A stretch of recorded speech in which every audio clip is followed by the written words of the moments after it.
बिस्मिल्लाहिर्रहमानिर्रहीम। अस्सलाम वालेकुम वरहमतुल्लाहि वबरकातुहू। दोस्तों, अल्लाह रब्बुल इज़्ज़त का अरशाद पाक है कुरान मजीद फुरकान हमीद में, कुल्लु नफ्सिन ज़ायक़ातुल मौत, हर जी रूह ने मौत का मज़ा चखना है।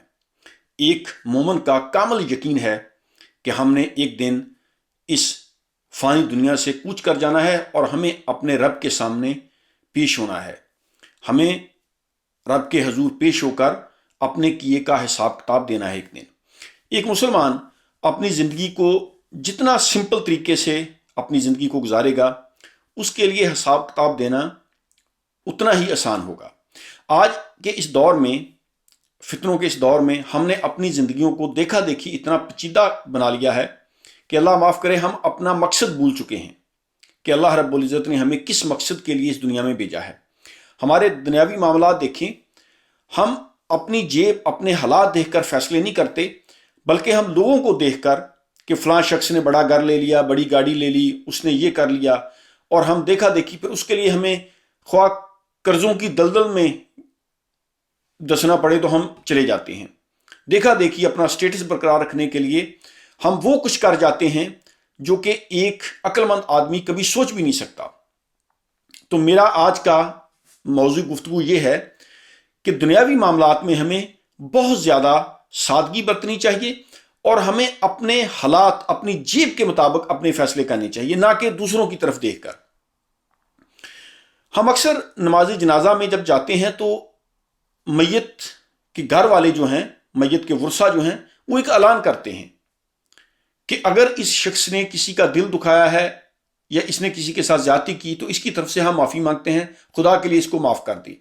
और अगर इस शख्स का या इस औरत का जो फौत हो चुकी है, उसके बेटे या भाई या उसके अजीज़ो अकारब, वो ये ऐलान करवाते हैं कि अगर इसका किसी के साथ कोई लेन देन का मामला है तो वो हमारे साथ रब्ता कर ले।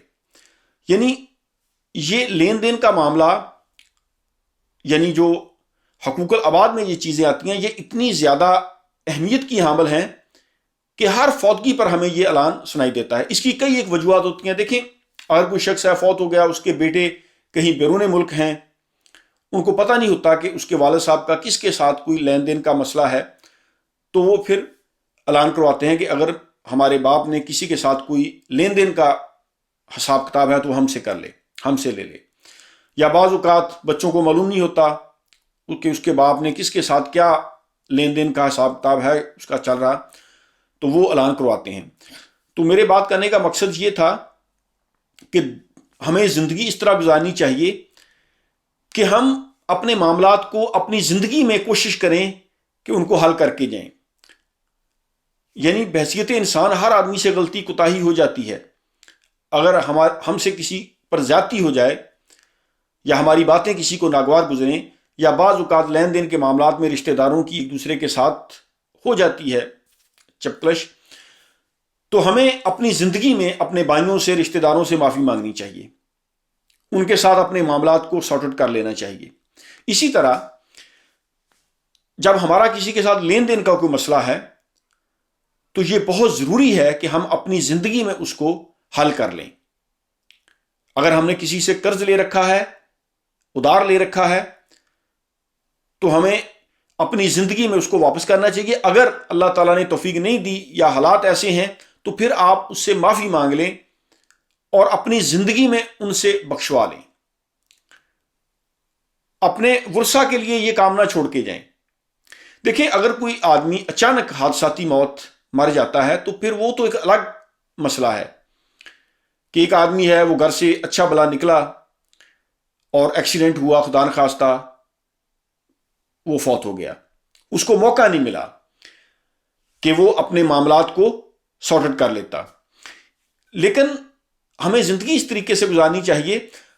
देखने में आया है कि हमारी सोसाइटी में ये जो ज़्यादा प्रॉब्लम्स हैं उसकी एक वजह यह भी है कि हम ये चीज़ें जो हैं इनको फिर हम कहते हैं कि हम देख लेंगे।